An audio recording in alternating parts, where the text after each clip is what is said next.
Teenager Rihanna Barrow lived at home with her mother and brother at Wakefield Avenue in Montfort Vale, Adelaide.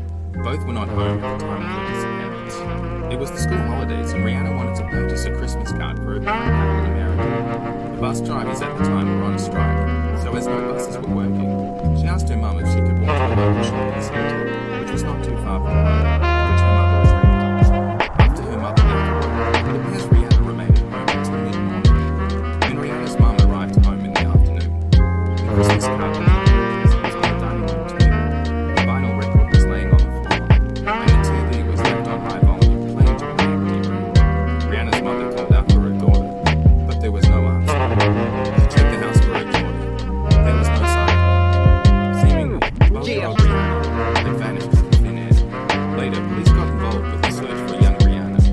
2 days later, Detective Alan Hunter led the case, and in his own words, quote, "From the time I went through the preliminary statements gathered by the detectives and read all the additional information, I knew something was wrong. I knew she was in trouble. There was a positive sighting of Rihanna at 10:30 a.m. walking towards Raynella News Agency. The last known sighting of her was at 12:30 p.m. on Highway Drive between the Montfort Vale High School and the Stanvac Primary School. Weeks went by, and still Rihanna was never seen or heard from again. Police suspect that Rihanna may have been murdered.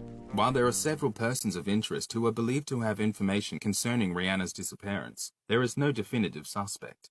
After almost 30 years since Rihanna's mysterious disappearance, this case remains unsolved. Today, a reward of $1 million remains on offer to anyone who either provides information leading to the recovery of her remains, or information leading to a conviction in the case. I've said it once and I'll say it again, cruises are so scary. This is the disappearance of Rebecca Coriam. Rebecca was a staff member working aboard a Disney cruise when it set sail to Mexico in March 2011. On March 21st, she messaged her parents who lived in England and she said that she would call them the next day and she seemed to be doing fine. At 5:45 in the morning, 3 hours before she was supposed to begin her shift, a cruise ship security camera captured her talking on the phone. As you can see in these images, she seemed distressed and somebody walking by even stopped and asked her if she was okay and she said, "Yeah, fine," and kept talking on the phone. After she failed to show up for work, crew members searched the ship. There was no sign of Rebecca, and U.S. and Mexican Navy vessels also searched the route of the ship, and they didn't find any sign of her in the water. Disney also told the family they found a pair of her flip-flops, but these literally had somebody else's name written on them. It's pretty clear that she went overboard, but none of the security cameras show this happening, so we don't know if she did it alone or if there was foul play involved. Disney investigated and found that her death was not suspicious in nature, and they also settled out of court with the Corium family. A Guardian reporter went aboard the ship the following November and asked some crew members what they believed happened, and it was pretty clear that there was more to the story, but it was a don't ask, don't tell kind of thing.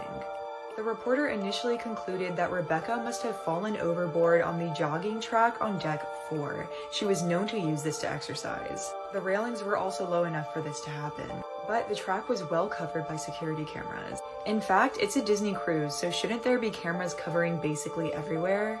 That same reporter said that employees told him that the staff pool on deck 10 could be really dangerous given windy conditions. The walls were high, but it could get really slippery and it was easy to fall overboard. In fact, he was told a story of an employee who was out there in really dangerous weather and they had to have help to get back into the ship. And Disney was pissed. They sent this person home. There's another theory that Rebecca was going through some stuff and decided to jump off. Her relationship with her girlfriend was described as intense, and there might have even been a love triangle. Rebecca's grandfather had also passed away right before, and these two things could have been major stressors. Her family says that Rebecca was in good spirits and they don't think she'd do anything to hurt herself.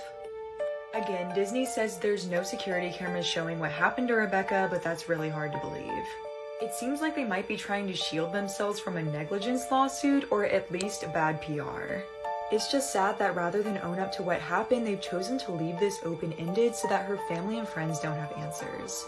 Disney seems to promote this image that working there is like actually vacationing at Disney World. I actually know people who've worked there and it seems really stressful and really tiring.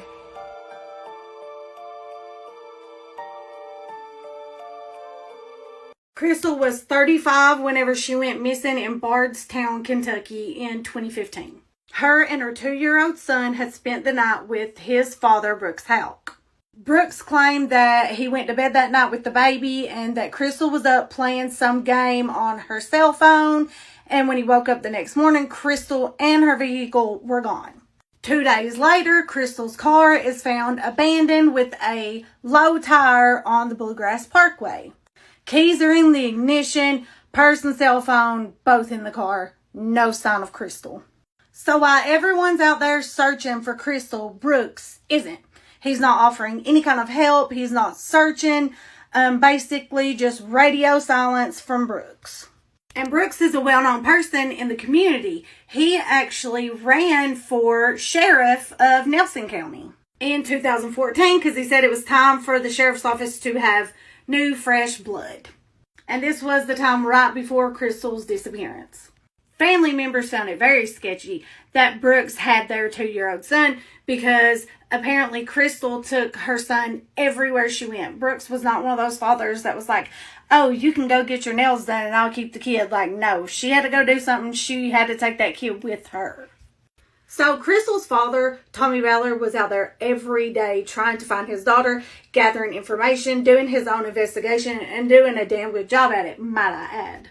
In 2016, Tommy's taking his 12-year-old grandson out to hunt a property that Tommy owned that they hunted every year. And within minutes of being outside of the vehicle, Tommy is shot and killed by an unknown source. It's obvious that his death was a setup because somebody knew that he was going out there. They knew his routine, that he hunted on his property every year, so they went out there and they waited, and as soon as he stepped out of the car, they took their shot. So it's someone who knows him enough to know he hunts his property every year. I'm also going to throw in there that Brooks's brother, Nick Houck, actually was very involved in the case. They see him as a suspect also. While Brooks was being interviewed, his brother, who was a Bardstown cop, calls him and is like, you need to leave now. Stop talking, leave. Everybody found that pretty suspicious. And he was fired from being a cop. They said that he was going against like the pledge he took or something because he refused to cooperate in Crystal's case. Although he did agree to a polygraph test that came back with grave concerns. He was named a suspect. And now we're just waiting to see what's going to happen with all this while they're searching the Haupt family farm.